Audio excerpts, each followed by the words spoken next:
Bon dia! Vet aquí el biblioconfit d'avui de la Biblioteca Cas Metge Rei. Un conte amb moltes butxaques.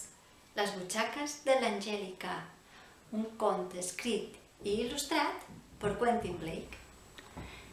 Les butxaques de l'Angèlica. Un conte de Quentin Blake editat per Calandraca.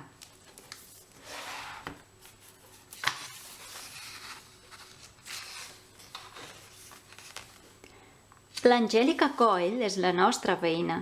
Té un abric lila que és tot ple de butxaques, fondes, tan fondes com el fons d'una mina.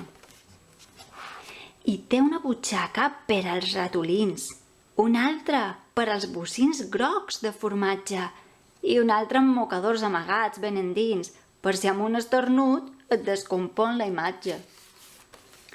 Té una butxaca amb milers de paraigos, per si tot d'una comença la pluja.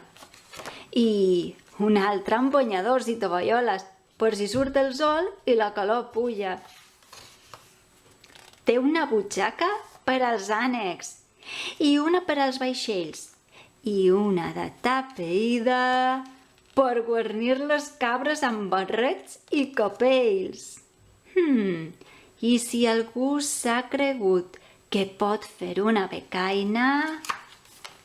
D'una butxaca de robes molt fines, l'Angèlica treu 104 botzines.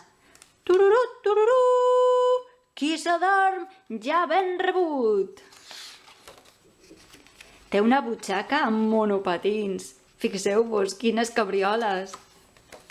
I una altra amb 3 cocodrils, un xic roïns. Hi ha una butxaca amb gelats de vainilla i tantes begudes com vol la quadrilla. N'hi ha una amb paelles, olles, forquilles, galledes, cassons, corrons i setrilles. I fins una pica de cuina. I una gran butxaca on fa una mica de nosa... Un elefant de color verd i rosa. I encara una altra butxaqueta per a... Escolta, tu què hi creus? Què durà en Angèlica en aquesta butxaqueta? A les seves butxaques sempre hi ha més i més, i més i més. No cal ni que les giris del revés. I aquestes són les butxaques de l'Angèlica. Si no t'ho creus, vine i ho veuràs. Conte contat.